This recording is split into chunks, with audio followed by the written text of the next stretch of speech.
Welcome to the Online Great Books podcast, brought to you by onlinegreatbooks.com, where we talk about the good life, the great books, great conversation, and great ideas.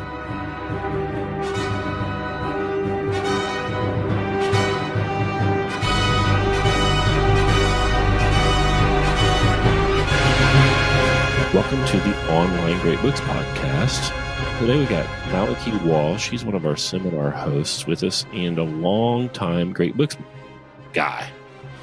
And well, you're in Chicago. You're in the I am. You're in the hub of the Great Books movement. So tell us about your history with the Great Books. All right. Well, it goes back to my childhood. I'm an old man. I'm 71 years old. So the Great Books were being sold door to door in the 1950s. And my mother bought a set in 1952, which would make me about 5 years old or a kindergartner when she did. And I actually still have that set in my house today and still use it. I remember wondering what they were. She bought the Encyclopedia Britannica at the same time.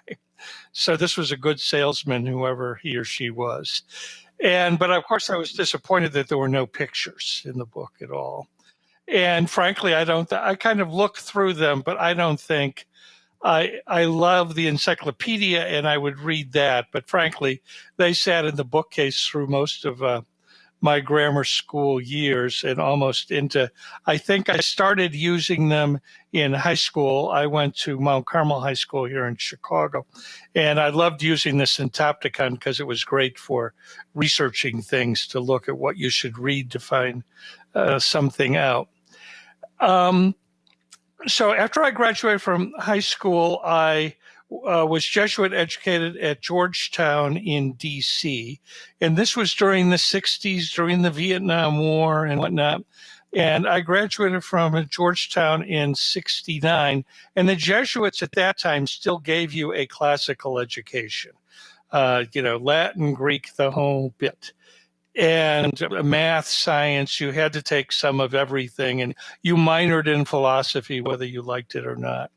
When I graduated, I came back to Chicago and went to the University of Chicago because I thought I wanted to be an English teacher. Because, growing up in the 60s, I wanted to help people. It was also a way, honestly, that I thought could keep me out of Vietnam.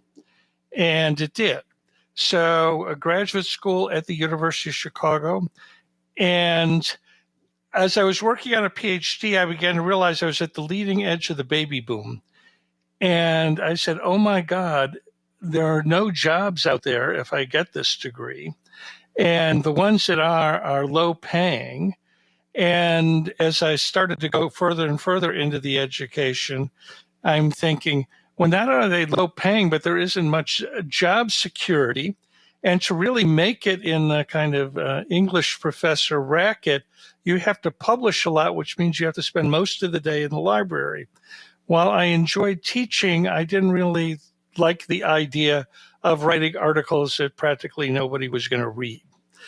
But at the same time, on the good side, I was as Chicago at the time, there were a lot of people who interested in rhetoric. I was fortunate enough to study with Richard McKeon, Elder Olson, and folks that were, McKeon himself had been part of that original Columbia group that sort of started the Great Books and brought it to Chicago with Adler. So I got very interested in rhetoric. And of course, at the 60s, early 70s was sort of the high time of advertising in America. This was the time, I don't know if you've seen the HBO series Mad Men, but that's sort of when this is taking place, the late 60s, early 70s, the so-called creative revolution in advertising. Volkswagen Think Small ad and all this. So there was all this excitement, and I had a pretty good knowledge of the history of rhetoric. So I thought, well, maybe I should go into that. I could make a pretty good living as an advertising man. Plus, frankly, having read the Platonic dialogues, I found myself often siding with the sophists more than Plato. They seem kind of like practical guys. They were just trying to trade people to make a living. So I made the leap. Instead of writing my dissertation, I joined Leo Burnett Advertising and worked on Tony the Tiger commercials for Kellogg's Corn Flakes. Is the first step I work on. I'd like to joke that's where I learned how to say great books, and with my fascination with great. So flash forward to when I'm 65 and retiring, I decide I will retire. When I retire, I'll join a great books group. Because when I grew up, if you went to your local library in the 50s and 60s, there were always great books groups at your local library. So I walk over to my local library and said, I'd like to join your great books group. And they looked at me as if I were from Mars. Right. I had no idea what I was talking about. So I get online and find the Great Books Foundation, which I knew was in Chicago, start emailing them. I join a great books group. And really, since that time, I then started my own group about 5 years ago at a church here in Chicago. So since that time, I've decided to dedicate most of my retirement to advancing all things great books. So that's a long ramble. Well, before we go on, are there any advertising slogans that you were responsible for that we might know? No, because we weren't. Most slogans existed. Slogans are meant to last a long time. We did when I came on Northwest, the Quiet Company, the Prudential Rock. The image was invented at J. Walter Thompson in the 1880s. So once you have a slogan, you don't walk away from it real easily. I worked on such classic brands. I wish I could say I wish I were an Oscar Mayer Wiener, but I inherited that. The one slogan I did have something to do with, though, was the few, the proud, and the brave, the Marines, because I was around when we put that together. So my job was to help the client kind of sort through what we call the best opportunity for the business or to grow the business. Was it to bring new people into the category, to redefine the category, to take share away from a competitor? We would discuss and look at all those options. And then I would have to become expert on that audience and figure out, okay, if this is the people we want we think we can get business from, what can we tell them, and when and where should we tell them, and what do we want them to do? Kind of a lot of common sense. This is where Aristotle is. That's a great help. Sorting through a lot of logical questions till you finally arrived at a very simple idea. And then you'd want to say, okay, now what do we tell them? If we know what we're asking them to do, then we can know what we're going to tell them. So it was these kinds of questions. I was in a virtual Platonic dialogue my whole career. So you built an advertising career on the work that you had done, with rhetoric. I know you have a particular, like you've just said, a particular interest in rhetoric, right? And you found that there weren't any great books groups to join in, and you started one. So you lead a group. How many groups do you lead a month or week? I do one a month at church, and then I belong to two or three others. Or I'll take courses, like I use the Great Discourses that Adam Rose runs out, kind of affiliated with the basic program there at University of Chicago. And I also belong to a group out of St. James Cathedral here in Chicago. While these are often church located, we're not, as a rule, church affiliated. That is, you don't have to be a member of the church to join. The churches are welcome us to hold our meetings there. So you're leading these groups, and then you're leading seminars at onlinegreatbooks.com. And tell us a little bit about your philosophy as a Great Books group leader. Okay, well, this goes back, Scott, if you remember, we were discussing it of one of the online sessions, the Meno. And in the Meno, Socrates really presents the kind of classic Socratic method, where in order to demonstrate an idea to Meno, he asked Meno's slave boy, a series of questions that lead the boy to solve the geometry problem of how to double the size of a square by using the diagonal of the square. Given that the boy had never understood or been trained in geometry before, but simply by drawing pictures in the sand and asking him questions, he took this slave boy to a thorough, what all appearances, a thorough understanding. And he was trying to make the point that somehow knowledge seems to be inside of us, and by asking questions, we can pull it out. And along with us, he thought it was inside of us because we had it from past lives. Well, you don't necessarily have to buy into the past lives theory necessarily to appreciate the educational value of what he just did. That when you ask a series of well-pointed questions, that somehow everybody, you don't have to be super educated or have 180 IQ, but working through questions with other folks seeking the same thing, you kind of surprise yourself by how much you know that you didn't even know was in there. Or, my goodness, I can read Plato and I can understand him. You get surprised at that, I think. At the same time, in terms of learning a group, Mino himself complains and he says, sometimes I feel like you stick me like a stingray and stun me, because sometimes being asked a lot of questions, as we all know, you can be made to feel stupid. Do you remember there was a movie, what was it called, The Paper Chase, where John Houseman played this Harvard law professor who would call on some poor student, and everybody knew he was going to ask him a withering set of questions where the poor guy would be demoralized by the end. So we all know that kind of where questioning almost becomes an interrogation, and it's uncomfortable. You kind of feel stupid. And Mino complains about that. And he's not the only one in the dialogue. So the Socratic method can also be a little painful because it challenges our opinions. Well, I always thought it was this way. But now that you make me think about it and ask me those questions, I've got to change my mind.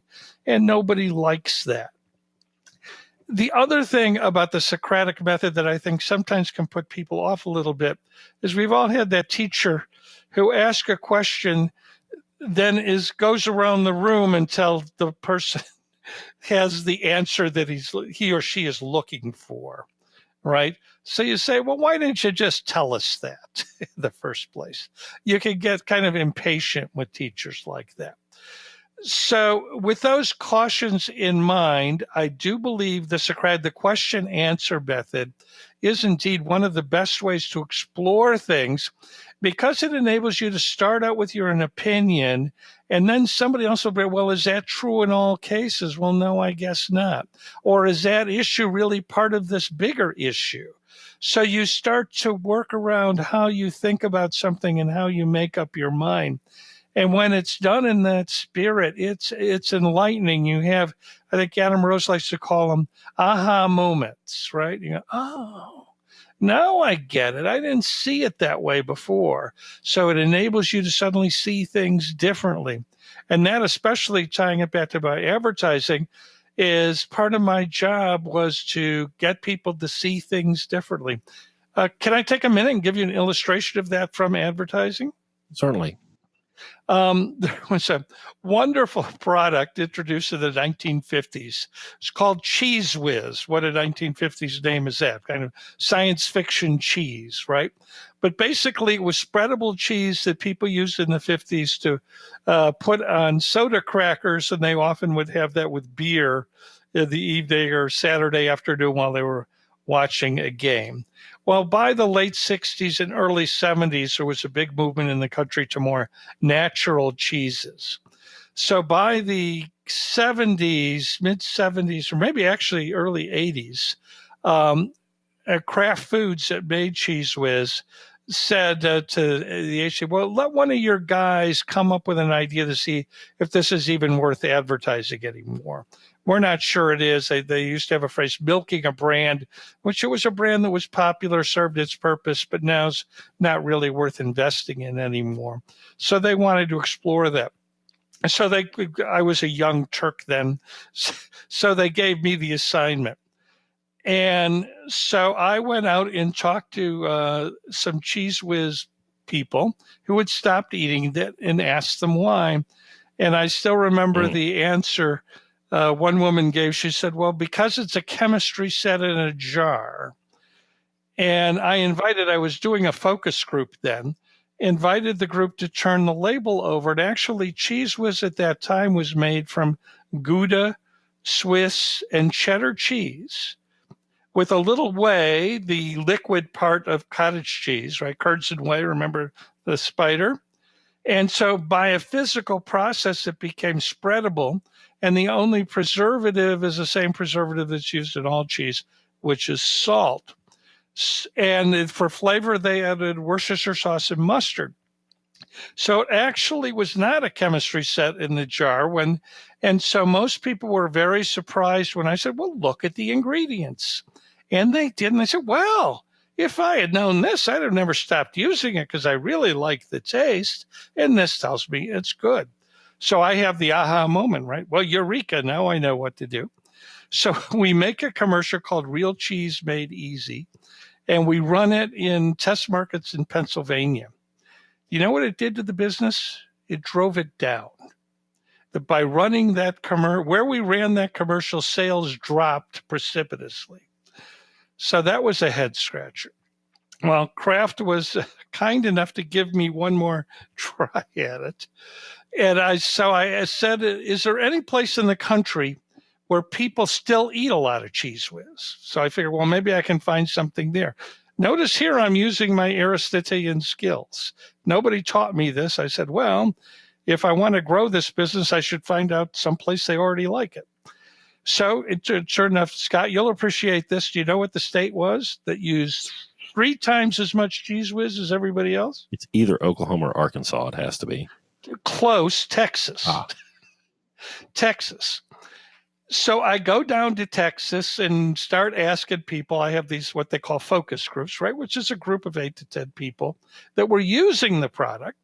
I said, well, what are you doing with your Cheese Whiz? Well, at this time, microwave ovens had been introduced in the 70s. And by the 80s, about 80% of households had microwaves. And the women in Texas told me, they said, well, we discovered that if you take the cap off of Cheese Whiz and throw it in the microwave for a minute, you have instant nachos. You can just pour it right over your nachos, and they're great. And I said, So I go back to Kraft, and they said, well, we'll try it. Well, we ran that commercial called Microwave in a Minute Cheese Sauce or Instant Nachos. We just ran some very specific commercials. And we doubled the amount of people who use Cheese Whiz in the country and doubled the amount that they used. So we virtually boomed the business at that time with the microwave. So what did I learn from that case? I learned that in the first case, I told the truth, but I told the truth. Telling the truth isn't always the right thing to do. Not that you want to tell a lie, but some truths make people feel stupid. Well, here I thought Cheese Whiz was junk, and now you're telling me it's good for me. I don't want to feel stupid, so am I going to pay attention to that? Well, apparently not, because people didn't. But when we said, you're going to eat junk food like chips, here's a junk cheese to make that junk chips taste even better, they said, well, that makes sense to me. I always thought there was something tasty and not so good for me in Cheese Whiz, and now you give me a great way to use it. So I didn't challenge what people thought about it. I built on what they thought about them and gave them a new way to make it relevant with a microwave. So I learned a lot about the role of truth in human relationships, right?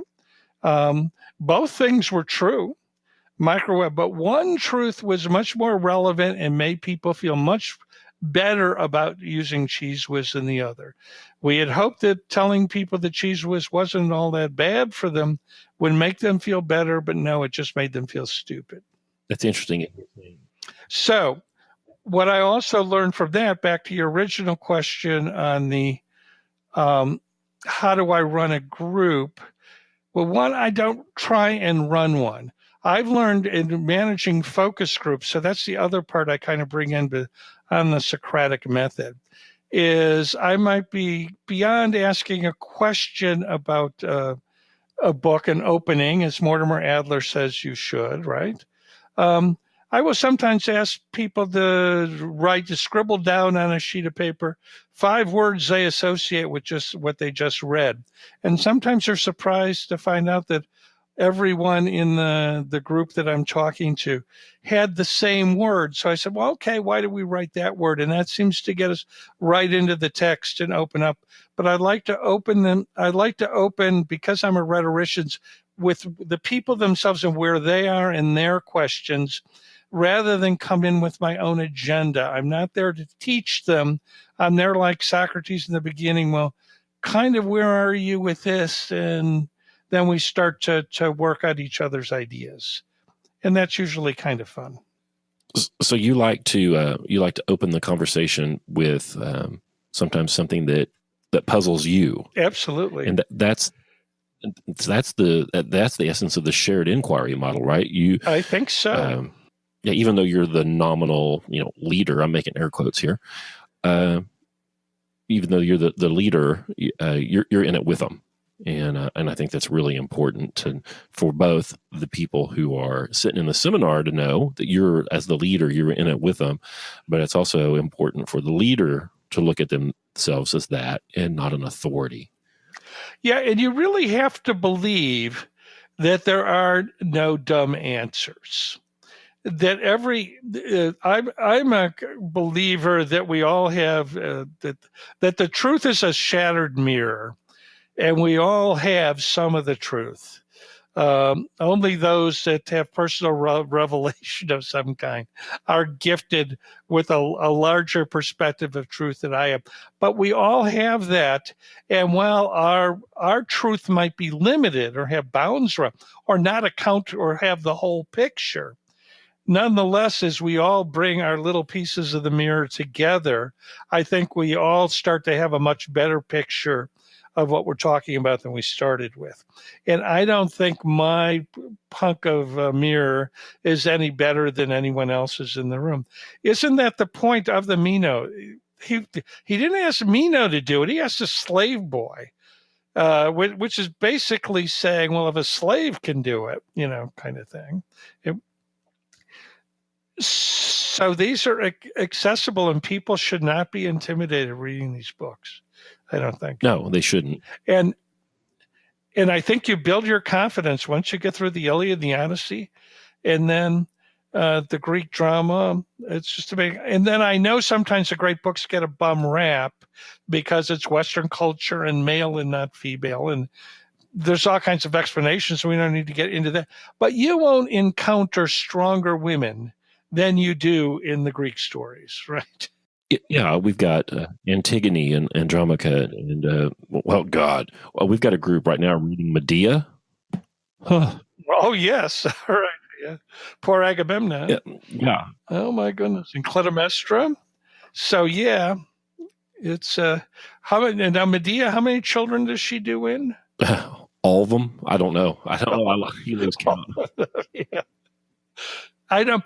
But the thing is, all those things are shocking the way news stories are shocking today. I remember years ago, some woman drove herself in a car full of kids into a lake to kill herself. And I remember, how would she do that? Or how would, that the stuff that's happening in those plays and in those books is just so real. Who hasn't known an Achilles on the high school football team, right? That's exactly right. Who hasn't known an Odysseus on the wrestling team, the smart, clever guy. All these people are just so real, and everybody can relate to them. You can't let the English professors or the history professors destroy your passion for what you can learn from these things. And they're so practical. I was just reading another thing we were just reading was Thucydides, right? And I'm thinking I had not read Thucydides while I was in advertising. I'm just reading it now. He's the one who wrote basically the history of the wars between Athens and Sparta. Well, I wish that I had known that, because it would have been a great business education for me. Because I'm thinking, had I looked at all ad agencies like Greek city-states, how they merge, how they go to war, how the two big guys try to swallow up everybody else, I would have better understood all the interagency politics and economics during my era in the business. It would have been worth a Harvard MBA to me. I'd have made some different decisions. Having read Thucydides, I would have made a couple of more moves in the business than I did. That's interesting. As I saw things coming and I should have acted on them. I read the Thucydides, and it's been probably 2 years since I read it. So what are you talking about? Like, can you name one of these changes that you would have made in your career as a result of reading Thucydides? Like, you read the Melian dialogue and Thucydides and... Well, I began seeing the shift. Advertising changes with the media and the structure and nature of the business and how people make money change. Towards the end of my career, this digital revolution was already beginning in the late 80s, early 90s. And in fact, I was part of the starting of J. Walter Thompson Digital. And ironically, it had the same status as J. Walter Thompson made the first television commercial in the 1930s. They made it here in Chicago in the Merchandise Mart, which was big production area. The writers for TV commercials were the young writers that the older print writers looked down upon for that vulgar TV stuff. So it was in digital when the younger kids went into digital, where the established Super Bowl commercial writers who were the stars and got French Gold Lions wanted nothing to do with it. They wanted to make digital. So I saw this difference happening. I also saw that there would be a shift back of creativity from the agencies to the clients.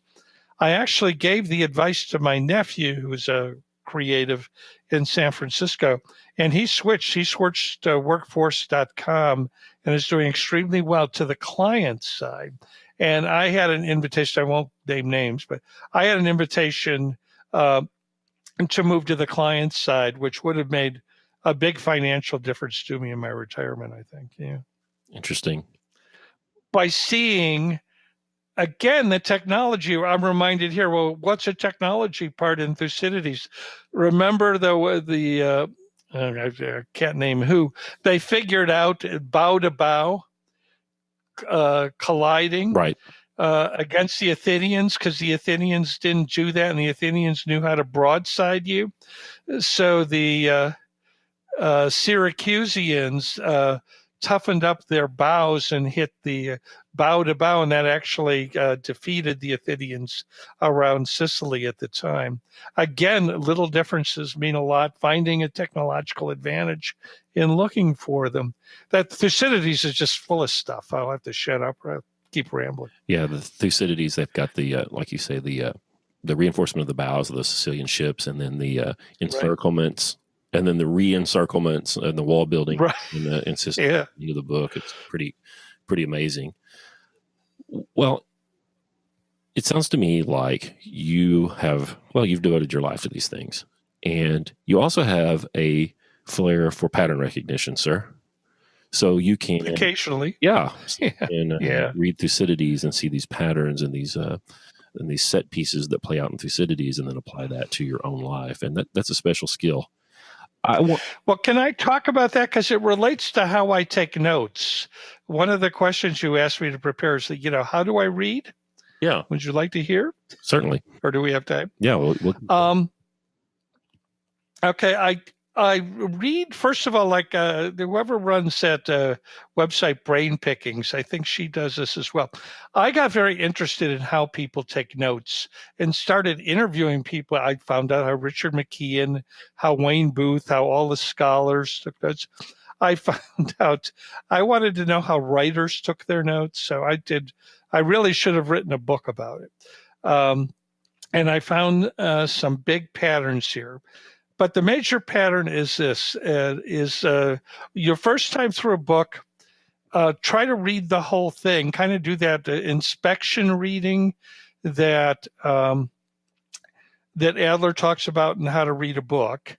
But if it's a good book, just read it through thoroughly, but put little pencil check marks through anything that you think's worth remembering. Could be a character's name, an idea, a list like the 10 Commandments, a passage that you think of, just a little pencil mark as you go all the way through. Or if you're reading online, I don't highlight hope. I just highlight a word and keep going. And that still slows me down. It's much easier to put a little pencil mark in the margin. Then that's why I prefer the real book. Then, not the same day, I go through, and first I go through and erase any marks. I say, well, I'm not going to make any use out of that. But then the next, I'm sorry, before I go back to the pencil marks, as soon as I finish the book, I take out all right, so I use something like index cards, half sheets of paper, junior legals, not full sheets of paper. And I'll tell you why in a minute. But I like something smaller than a full sheet of paper because I'm only going to put short items on each thing that I note. So as soon as I finish a book, I'm going to say, right now, if this is all I knew, what are the 5 things I should remember from this book? And I write them down as phrases or half sentences. So I immediately, that's my intuitive reading right there. So if I did nothing else, I'll often do this with a TV show, the 5 things that are worth taking away. Sometimes it's a struggle to come up with 5 things that are worth taking away. But then I'll go through all the check marks, erase the ones that on second thought, I do. For things that end up being lists, I'll cite a card called characters, and I'll write the names of the characters and the page that they're first introduced. So now I got a list of characters, people, places, and things. I'll do the same thing then I'll do ideas and quotes. Each quote I'll put on its own page, or sometimes I'll just do a list of quotes with the page numbers and what they're about. So I end up with about 10 index cards for anything I read at the end, but they're extremely good. I've identified 10 or 12 quotes that interest me, the characters, the names and places, and any factoid. And if I'm off during the day and I just have an idea about the book, how you see something, you were talking about making connections, how you see something in life, say, God, that's just like this. Or you're watching a TV show. You're reading, have you read Tristram Shandy by Lawrence Stern? People think James Joyce is tough. What do you read Lawrence Stern's Tristram Shandy, which is indeed one of the great books. It's very difficult. But I remember I came home and somebody had on a reality TV show. And I said, my God, this is just like Keeping Up with the Kardashians. So when this group was at the Newberry Library, everybody thought that was a hoot. It kind of was. But again, I just made a little note on an index card. And then I throw the index cards, or I actually use slips of paper in 5x7 envelopes and keep them in the book. But it's a way, and I've discovered that it's also the way I write. I learned how to write from other creative people, and most creative people will work on index cards. If you go online and look at what's one of the most successful TV series, remember Breaking Bad? Did you watch that, Scott? I did not, but we know it. Yeah. Yeah, it's number one. Well, it has the writer's room, and it's like 12 young people in a room with walls covered with index cards. That's basically the way professionals write. Vladimir Nabokov wrote all his novels on index cards. Leonard Bernstein wrote instructions for the music for West Side Story on 3x5 cards, because you can work anywhere. Whenever an idea occurs to you, then you just throw it in the box with that. And then when you sort things out, you come up and you said I'm pretty good at making connections. I think it's that activity I engage in a lot, what I call collecting and sorting. really helps. So that kind of answers two questions at once. Well, I want you to know that you've been a big inspiration and influence on me. One, your dedication to lifelong learning is fantastic, and then your marketing and our advertising approach to getting more people to read these books has been influential on me. And thanks, man. Thank you for that. Well, thank you. And again, I just think you guys have the big insight, because I know so many of you are into personal training and fitness and lifting weights and all those things. And the whole idea of mental fitness being as or more important than bodily fitness, and that the process is pretty much the same. And I'm sure you've seen I'm sure you've seen fat guys like me transform themselves in 2 or 3 years to well-built, confident men and women. And you can do the same thing with your mind if you're a high school dropout. By the way, I must say why I got a kick out of it, and this is a great way to maybe close the same circle. The guy who ran J. Walter Thompson when I joined, which was the biggest ad agency in the world, was a high school dropout, fought in World War II as a Marine, came back, got his GED by some buddy gave him a test, I think. He ended up head of a worldwide ad agency because he was a creative writer. No matter how lots of people have trouble with schools, especially today. We haven't even talked about what's wrong with the universities and whatnot, which is they have that with somebody who actually knows something about it, not me. But I'm thinking, if you've got people that for some reason wrote something on Shakespeare in high school and got a D, well, what does that mean? What's a grade on your understanding of Shakespeare? You're supposed to delight in Shakespeare, learn from him, and share with others. You don't need a grade in Shakespeare, and you can learn all this stuff this way, and it's fabulous. To me, it's worth dedicating my life to. I can't think of a better way to spend my time. Yeah, neither can I. And gosh, you're reading. How many books are you reading a month? Oh, probably. I'm retired. And I'm kind of systematic, so I probably read 12, maybe. At least probably 2 books a week. And then it depends.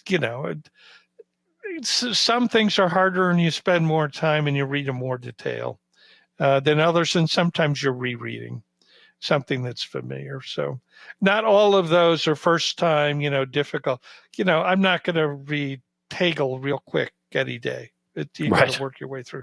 Those Germans, what did Kenneth Burke say? Reading Kant and Hegel is like watching great big trains changing cars at a freight yard, backing up these enormous.